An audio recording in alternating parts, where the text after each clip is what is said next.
Welcome back. If you've just joined us, you're watching the news at 10 on Channels Television, coming to you live from Lagos. A reminder of our top stories. The Senate President, Dr. Bukola Saraki, appears before Code of Conduct Tribunal, pleads not guilty. Tribunal Chairman allows the Senate President to go on self-recognition, adjourns sitting to October 21st. Former Head of State General Yakubu Gowon defends the Armed Forces of Nigeria on allegation of extrajudicial killings, also demands apology for the army from Amnesty International. And ECOWAS heads of state meet in Abuja over Burkina Faso coup, orders military junta to hand over power to civilian administration.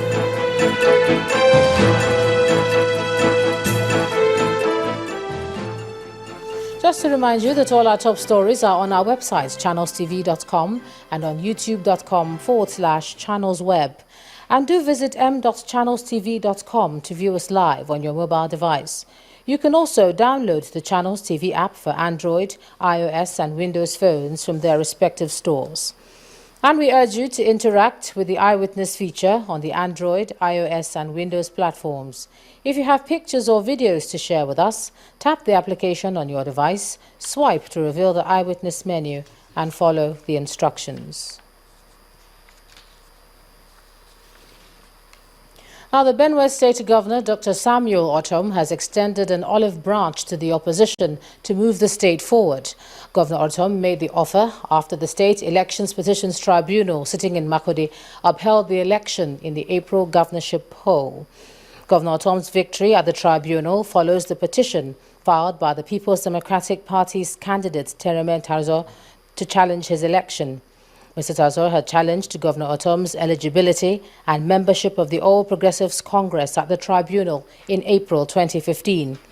In her judgment, Justice Elizabeth Kalato held that the petitioner failed to provide the register of the PDP in a ward in Guma local government area, where it claimed that Mr. Ortom had been a member of the party all along.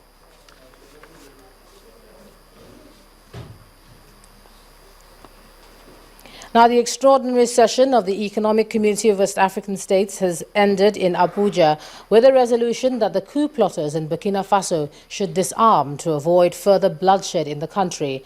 They also called on the rest of the army in that country not to use force on the coup plotters to avoid loss of lives. This was contained in a communique at the end of the summit hosted by President Muhammadu Buhari. Although the heads of state embarking on this journey were not mentioned, they were expected to ensure that civilian administration is reinstated, and that's when 6 heads of state were asked to go to Burkina Faso tomorrow to reinstate the interim president. Now, the former head of state, General Yakubu Gowon, has demanded an apology from Amnesty International to the Nigerian military over accusations of inhuman treatment in its fight against the Boko Haram sect. The elder statesman admitted that there might exist instances where military operations have raised human rights concerns, but said the military never engages in slitting of the throat of any person, whether civilian or terrorist, as alleged by the International Human Rights Group. General Gowon was speaking at a lecture at the National Defense College.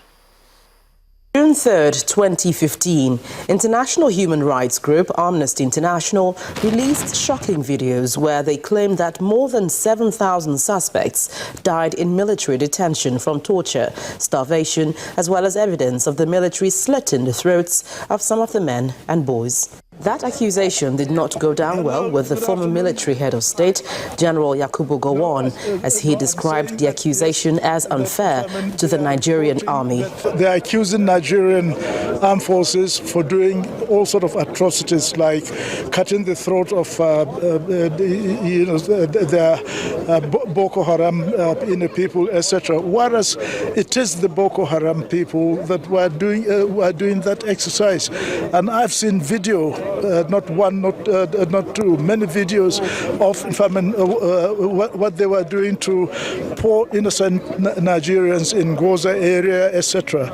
And so for them to accuse Nigerian military for doing that certainly is wrong, because the Nigerian military were never trained to do that sort of exercise. Yes, if it is an arm in a combat, it is absolutely false and wrong, and they should not make such an accusation. They should apologize to the Nigerian military and to Nigeria. At the National Defense College Course 24 inauguration lecture, the elder statesman identified internal discord among security agencies, inadequate welfare, and questions of indiscipline as some of the reasons why the armed forces have not completely overcome insurgency in the country.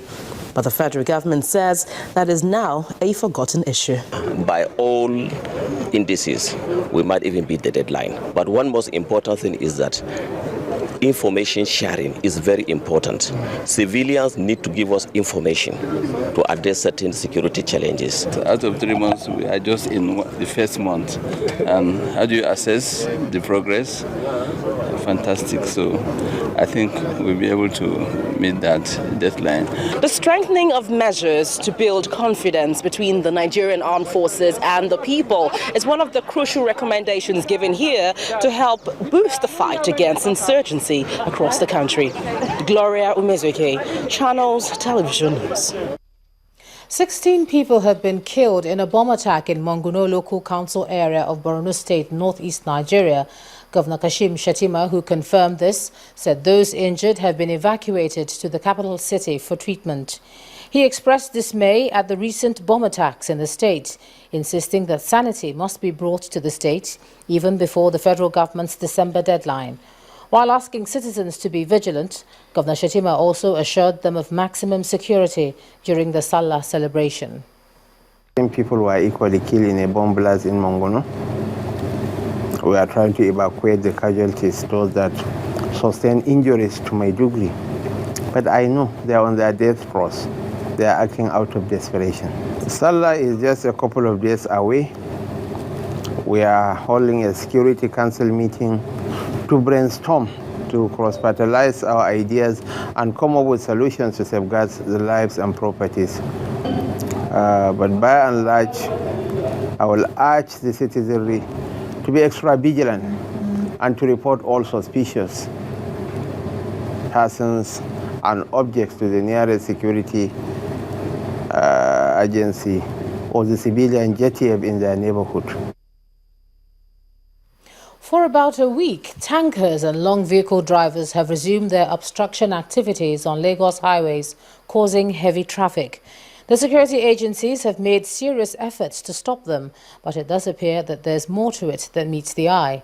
Trouble began when the ban on long vehicles from operating in the daytime came. That order came as a result of frequent loss of lives caused by accidents involving such heavy-duty trucks. The most recent was the one at Ojuelegba Axis, where a trailer fell on a family. I'm now being joined on the news at 10 by the Lagos State Commissioner of Police, Mr. Fatai Owosheni. Thank you so much for joining us on the news at 10. Good evening. Going by what we see on the roads, it appears that enforcement of this new law doesn't really seem to be working out. What are the issues with this enforcement that you're having, if any? There are no issues. The law is being enforced. Yes, it's being enforced, but there's so much traffic, people cannot move from A to B, and I'm sure you've seen some of the trailers are still moving along in the daytime. Yes, what we've been doing is to ensure that they maintain a one-lane queue on the road. If you see anyone that is moving around, is in the process of decongesting the road, we make them to turn around to go and join the one-lane queue in order to ease traffic and to make other motorists be able to use the road. Is that really working out? Is that with the kind of gridlock that we see? If everybody is on one particular lane and then it's causing a backlog of traffic in the whole city, could that be seen to be positive? To an extent, I've been actively involved.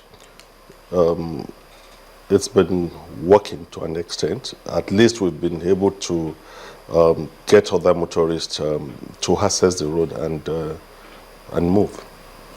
Okay, the Lagos Transport Traffic Act clearly provides that such people should be prosecuted, arrested. Any arrests made so far? So far, we've, on the part of the police, we've not recorded any. Are you that's reluctant been to do arrested. so? No, we enforce all the laws.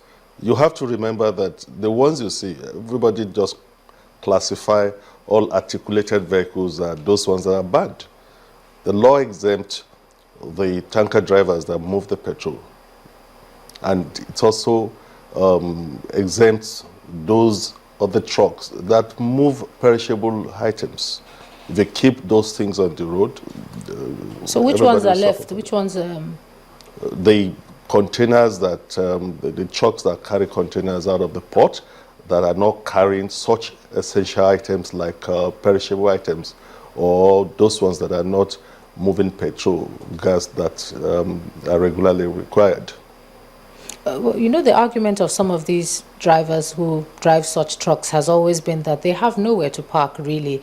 And each time they're coming into Lagos or coming into any of the big cities, they're harassed by various groups for tolls and different amounts of money, etc. What can be done to make it different, to do it differently?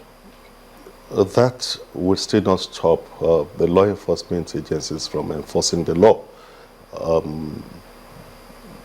This became noticeable on Sunday, and so many other things must have contributed to that. Part of it is the rate at which the Port Authority carry out their duties. And we've been working with them to increase the pace at which they offload the vessels, the cargo, onto these containers. And there have been some kind of improvements at the Port Authority too. They are trying to improve on how they carry out their duties so that these tankers can be gotten off the road. All right, thank you so much. Lagos State Commissioner of Police, Mr. Fatai Owusheni, for joining us tonight. Thank you. Now, when the news at 10 returns, federal government raises hope on steady electricity supply nationwide. Do join us again.